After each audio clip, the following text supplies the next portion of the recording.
Greetings, everyone. Let's do some homework help with for section 2.7. This is number 50. It's got A through D. D is about graphing results. You'll do that one on your own. I'll start A off for you, and then the really bulky part of this is going to be B, and then a little bit of C. Now, in A, they want you to find G prime of 0. And then in B, they want you to find G prime of A not being 0. They're breaking this up into two steps like this instead of one, because if you do this at A, which we will do for part B in just a moment, instead of just at 0, the mathematics is a lot more challenging here. And so, well, that's where I'm going to come in to help.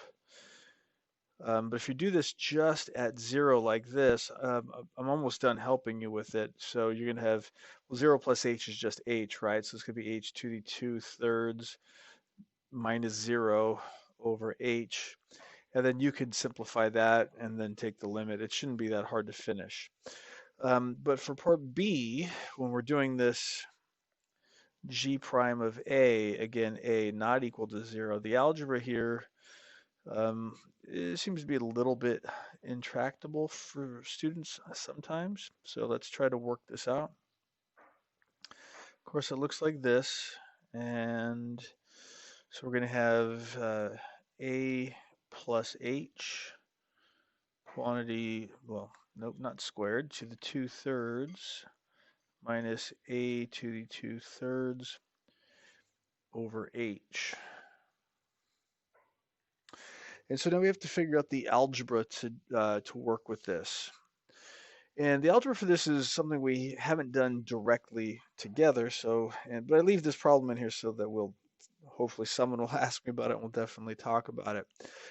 This one is sort of analogous, but it's not exactly the same thing as when we rationalize, okay? When we rationalize, the purpose of that is when we have, some limit. I'm going to change it slightly here as h approaches 0. If we had a plus h, well, the square root of a plus h minus the square root of a over h, this is an example where we would want to rationalize. And the purpose of doing that rationalization is so that we can end up with our difference of squares pattern.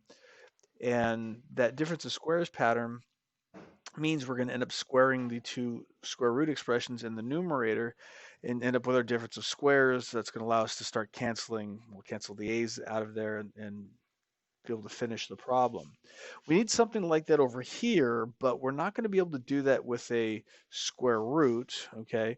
And we're going to need something else. We're going to need another factorization pattern. So let me get rid of all this mess over here. That was just for a little reminder of that situation.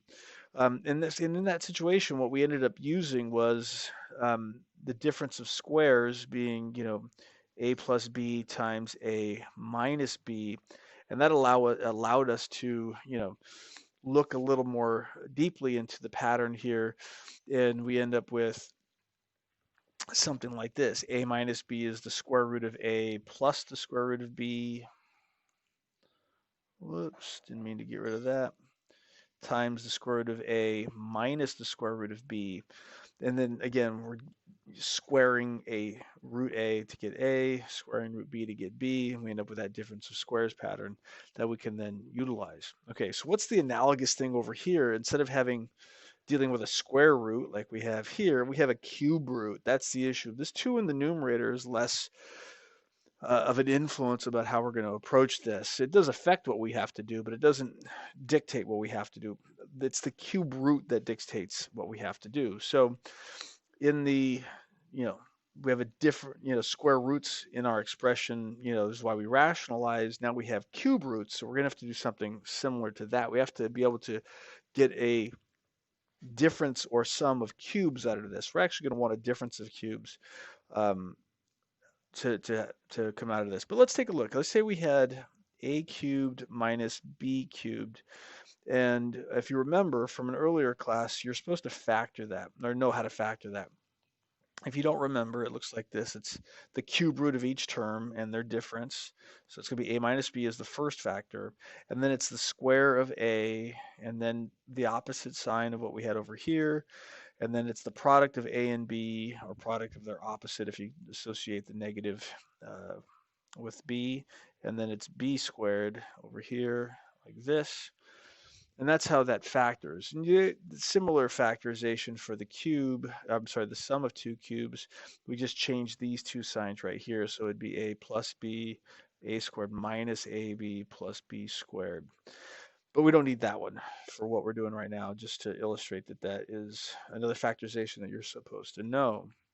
So how am I going to use that here to get something that I can use to deal with this? Well, this is the result I want out of it, just like the a minus b here, or the a squared minus b squared, depending on which way you want to think about it. I'm trying to get over here where I'm cubing the cube roots so that I can eliminate those, expand this term here, and then I can start canceling, okay?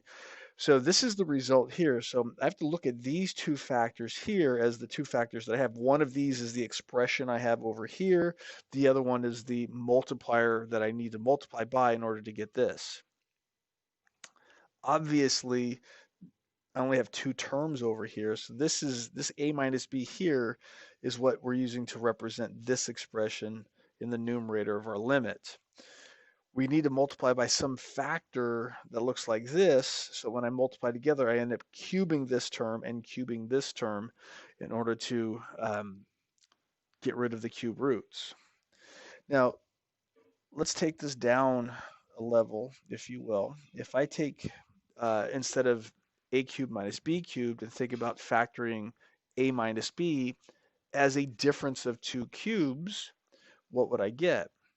Well, I would get from a cubed to a in this line here, I'm taking the cube root. The cube root of a cubed is just a. So if I go from a to this term, I got to take the cube root, which I'm going to represent as a 1/3 exponent instead of using the cube root symbol, but it's equivalent. Same thing here. To get b, I'm going to take the cube root of b cubed. That's how this b came, where that b came from. So I'm going to take the cube root of b here as a 1/3 exponent. And then, of course, I'm going to subtract. What does this factor look like over here? Well, remember, this a squared is the square of the first term here. So a to the 1/3 squared is just a to the 2/3. This factor here is just the product of these two terms and their opposite. So it's going to be a plus, and it's going to be a to the 1/3 times b to the 1/3. And then we're going to square that one to get plus b to the 2/3. This is pretty good. It's not quite what we need, but it's pretty close. I have 1/3 exponents here, and here I got 2/3 exponents. Well, if I want that, then I should be really using the difference of two cubes pattern on this difference of squares, because I got those 2's over there. So, well, what is that? Well, I got to take the cube root of a squared. Well, that's just the cube root of a squared, or a to the 2/3 minus b to the 2/3, and the rest should fall together. And then I'm going to square this one to get a to the 4/3. I'm going to multiply these two things together and take their opposite, so get a to the 2/3, b to the 2/3, and then I'm going to take this and square it to get b to the 4/3. So this is the factorization pattern that I need to figure out how to get rid of these 2/3 exponents here, rather to get rid of the cube root part of the 2/3 exponents. I'm going to keep the 2. That's what we can see happening here. So again, this first factor here is the same thing as all of this expression. The a in my expression here represents all of this term, and the b represents this term here. And so that's how I got to translate that. This is what I'm going to need to multiply by. This is the expression here that I'm going to multiply the numerator and denominator by in order to get rid of those cube roots. I'm going to need some space, though, I think. So let me move all of this over a little bit and do this. All right, so I'm going to multiply by a. Now, I know it's confusing. I probably should have used a different letter than a since I have a in my problem, but you're going to have to deal with that. A in this pattern over here just represents the first term of my difference, and my first term of my difference is a plus h. And so this is going to be a plus h to the 4/3.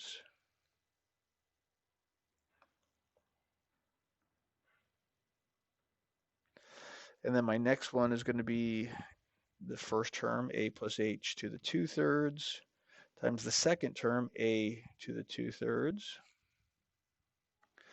and then plus the second term to the 4/3, which is just going to be a to the 4/3. That's the expression I'm going to rationalize with.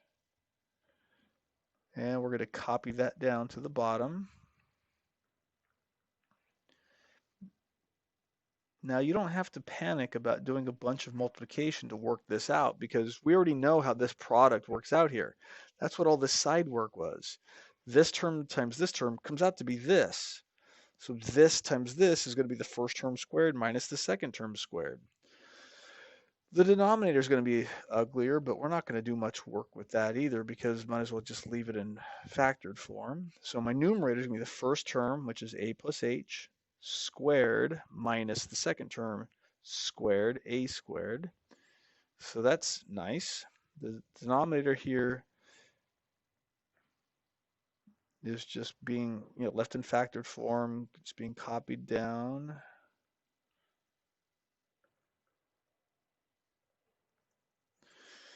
And then the rest is just the algebra that you need to finish the problem. And so I'm about done helping you.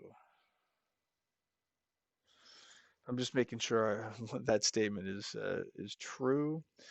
Yeah, I think I'm about done helping you. You're going to expand a plus h squared, and then you'll have an a squared that you'll cancel with this a squared. Then you have your 2ah and your h squared. From there, you'll factor out an h from what's left, cancel with this one, and then just let the rest of the h's in here go to 0, and then simplify it. Okay, so part B is just about done for you. Oops. Let's see. Part B, or rather, part C. That was part B. So part B is just about done for you. You just got to finish that work. Part C says to show that y equals x to the 2/3 is a vertical tangent line at 0, 0. That goes back to what your work in part A, actually. When you work this out over here, you're gonna figure out. You should figure out that this goes off to one of the infinities. I'll say it that way, and that is the definition of vertical tangent line that I gave you back sometime in this section. So go figure out which infinity this goes to once you finish working that out, and then you'll be able to say that this graph is a vertical tangent line at x equals 0 or at 0, 0 at the origin. And then you're supposed to illustrate this. You could go ahead and graph at y equals x to the 2/3, and you'll see that the y-axis is actually tangent to that graph. That is a vertical tangent to the graph. All right, 51 is the next one on our list. So since we're there, let me get some space and start to work that one out. It says show that the function f of x, which is the absolute value of the quantity x minus 6, is not differentiable at 6. Find a formula for f prime and sketch its graph. Okay, so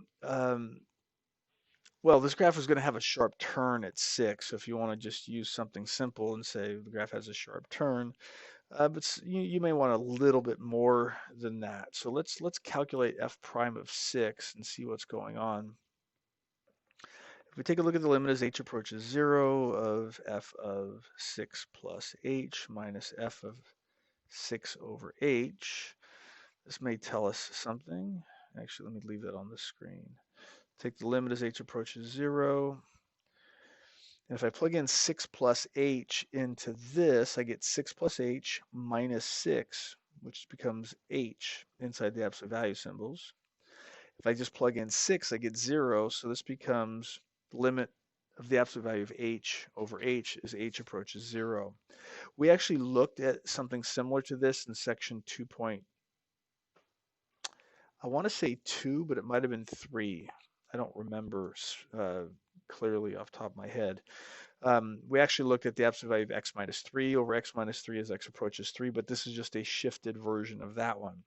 If we take a look at the limit from the left, as h approaches 0 from the left. That means h is negative. So the absolute value of h will be the opposite of h because h itself is negative, so I need the opposite of h to be positive. And then this works out to be, well, that just cancels, leaving -1, and then the limit of a constant is that constant.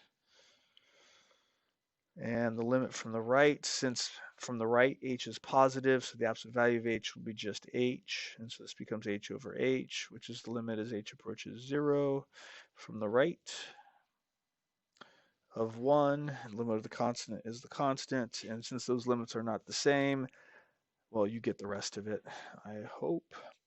It says to find a formula for f prime and to sketch its graph. Okay, so let's do that part. So we're dealing with a piecewise defined function. Okay, so we're going to break this down into its pieces. When x is greater than 6, then we know x minus, whoops, I don't want the absolute value yet. X minus 6 is going to be greater than 0. So the absolute value of x minus 6, since x minus 6 is already greater than 0, the absolute value of x minus 6 is going to be exactly the same as x minus 6. I guess I should make this a capital F so the sentence looks a little better. If this, then this, make it a little more grammatical. If x is less than 6, then x minus 6 is going to be negative, so the absolute value of x minus 6 will produce the opposite of x minus 6. So that means f of x is just x minus 6 when x is greater than. Now, I know I say greater than 6 over here, but I can include equal to here as well, because if I let x actually, not 0, excuse me, 6, if I let x actually equal 6 right here, 6 minus 6 will be 0, which is why I wrote 0 because it was on my mind, and the absolute value is still 0, so that still holds. And then it's going to be the opposite of x minus 6 when x is less than 6. Now to find f prime, it'll be piecewise also. I'll leave it up to you to figure out what you're going to do. This will be x greater than 6. The or equal to sign will not be here because the derivative does not exist at 0. That's what we were showing way up here. Okay, so don't include it in your piecewise definition. All you need to do is just start to either apply the definition of derivative, take the derivative of this, or even just realize what the derivative tells you about the graph of the function on each of these different intervals, and then put your derivative here, go graph it, and work it out. All right, ladies and gentlemen, it's a long enough video for 2 problems. Go study.